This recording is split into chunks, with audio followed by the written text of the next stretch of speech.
নমস্কাৰ এই মুহূৰ্তত আহি পৰিছে ৰাতিপুৱাৰ কেইবাটাও গুৰুত্বপূৰ্ণ খবৰ আজি 2 ছেপ্টেম্বৰ অসমৰ লগতে ভাৰতৰ বিভিন্ন প্ৰান্তৰ পৰা এনে ধৰণৰ খবৰসমূহ নিতৌ চাবৰ কাৰণে চেনেলটো সাবস্ক্ৰাইব কৰি ভিডিঅ'টোত এটা লাইক কৰি দিব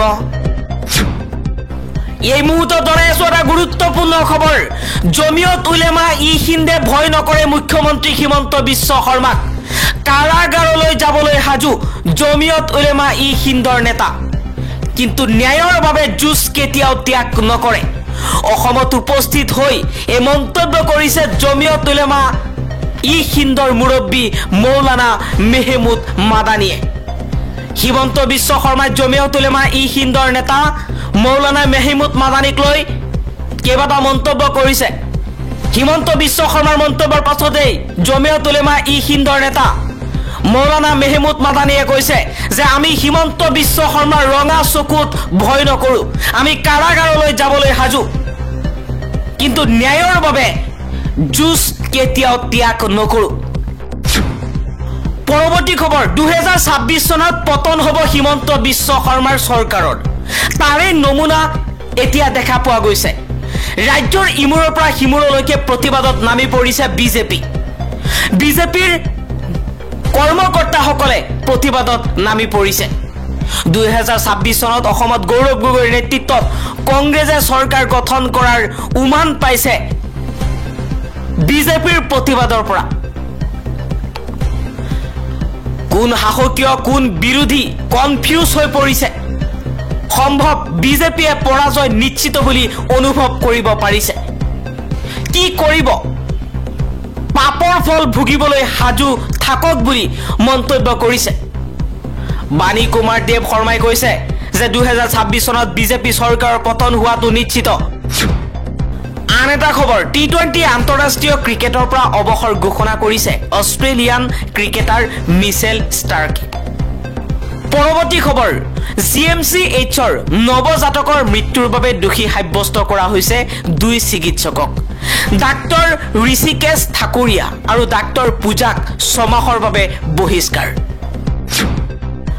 আন এটা খবৰ কংগ্ৰেছৰ মিয়া তুষ্টিকৰণ ৰাজনীতিক সংৰক্ষণ কৰিছে লুৰিণজ্যোতি গগৈয়ে উত্তৰ ভাৰতত মাদানীয়ে সহায় কৰি আহিছে কংগ্ৰেছ মিত্ৰজোঁটক লুৰিণজ্যোতি গগৈয়ে সামাজিক মাধ্যমত কৰা পোষ্টৰ পাছতে প্ৰতিক্ৰিয়া ব্যক্ত কৰিছে ৰাজ্যিক বিজেপিৰ মুখপাত্ৰ আন এটা খবৰ বাংলাদেশী মৌলবাদী সংগঠনৰ সৈতে সম্পৰ্কৰ অভিযোগত গ্ৰেপ্তাৰ কৰা হৈছে এজন শিক্ষকক গোলকগঞ্জৰ কাজিগাঁৱৰ পৰা গ্ৰেপ্তাৰ কৰা হৈছে লক্ষীমাৰী এমই স্কুলৰ সহ শিক্ষক হজৰত আলীক মৌলবাদী সংগঠন জামাতি ইছলামীৰ সৈতে সম্পৰ্ক থকাৰ অভিযোগ শিক্ষকজনৰ বিৰুদ্ধে পৰৱৰ্তী খবৰ আকৌ বিতৰ্কত সোমাই পৰিছে মুখ্যমন্ত্ৰী হিমন্ত বিশ্ব শৰ্মা আকৌ সাংবাদিকৰ নাম সুধি তাৎসিল্য মুখ্যমন্ত্ৰী হিমন্ত বিশ্ব শৰ্মাৰ সাংবাদিকৰ নাম সুধিছিল মুখ্যমন্ত্ৰী শৰ্মাই আৰু কৈছিল যে আজাহাৰুদ্দিন কাৰণেই তুমি প্ৰশ্ন কৰি আছা নামটো কৰিমগঞ্জ হ'ব লাগে এই কাৰণে তোমালোক বেয়া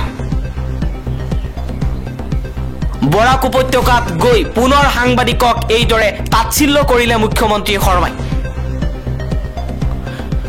সাংবাদিকে কৈছিল যে কৰিমগঞ্জৰ নাম কিয় শ্ৰীভূমি কৰা হল তাক লৈ সমগ্ৰ কৰিমগঞ্জতে প্ৰতিক্ৰিয়াৰ সৃষ্টি হৈ আছে এই সন্দৰ্ভত হিমন্ত বিশ্ব শৰ্মাই কি ক'ব বুলি মন্তব্য কৰাৰ লগে লগে খৰপ হৈ পৰিলে মুখ্যমন্ত্ৰী শৰ্মা আৰু ক'লে যে আজাহাৰুদ্দিন তোমাৰ নাম সেই কাৰণে তুমি প্ৰশ্ন কৰি আছা কৰিমগঞ্জ নামটো কিয় সলনি কৰা হৈছে আন এটা খবৰ কা আমি নামানো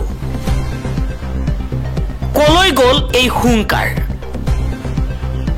যি সময়ত কা বিৰোধী আন্দোলন চলিছিল তেতিয়া আছুৱে আগভাগ লৈ অসমত কোনো কাৰণতে কা বলবৎ কৰিবলৈ দিয়া নহ'ব বুলি হুংকাৰ দি সমগ্ৰ ৰাজ্যৰ ইমূৰৰ পৰা সিমূৰলৈকে প্ৰতিবাদ সাব্যস্ত কৰিছিল আছুৱে এতিয়া আছু নেতা সমুজ্জ্বল কুমাৰ ভট্টাচাৰ্য বৰ্তমান সময়ৰ নেতাসকল নীৰৱ হৈ আছে কা বলবৎ কৰি অসমত হিন্দু বাংলাদেশীক সংৰক্ষণ দিয়াৰ ভাৰতীয় নাগৰিকত্ব কৰাৰ 2014 চনলৈকে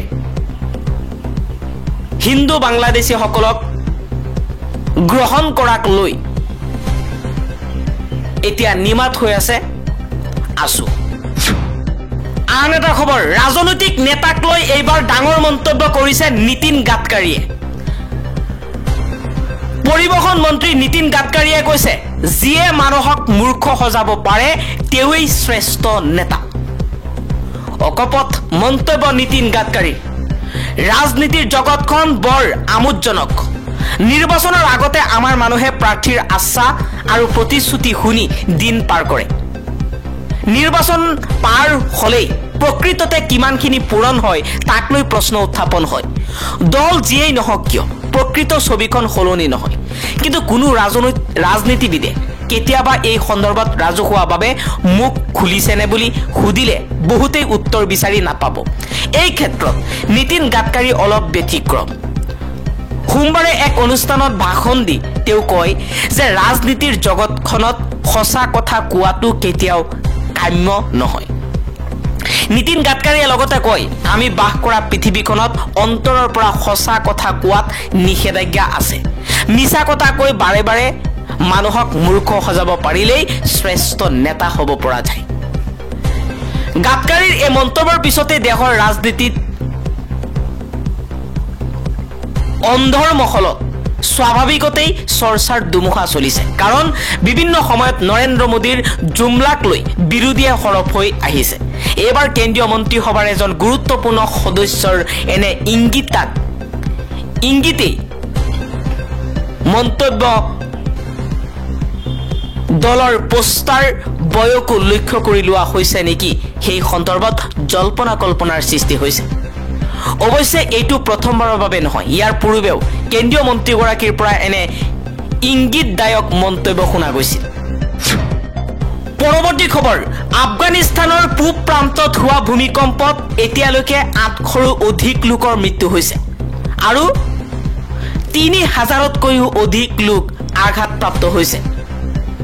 আফগানিস্তানত ভূমিকম্পত প্ৰাণ হেৰুওৱাসকললৈ প্ৰধানমন্ত্ৰী মোদীৰ সাহায্য। তালিবান চৰকাৰলৈ সাহায্য প্ৰেৰণ কৰিছে ভাৰতে। ভাৰতে ভূমিকম্প প্ৰভাৱিত আফগানিস্তানলৈ সাহায্য প্ৰেৰণ কৰি সহায় কৰিছে। ভাৰতৰ বৈদেশিক মন্ত্ৰী এছ জয়শংকৰে এক্সত এটা পোষ্টত লিখিছে যে আফগানিস্তানৰ বৈদেশিক মন্ত্ৰী আমিৰ খান মুত্তুকিৰ সৈতে কথা পাতিছো। ভূমিকম্পত প্ৰাণ হেৰুওৱাক লৈ আমি দুখিত।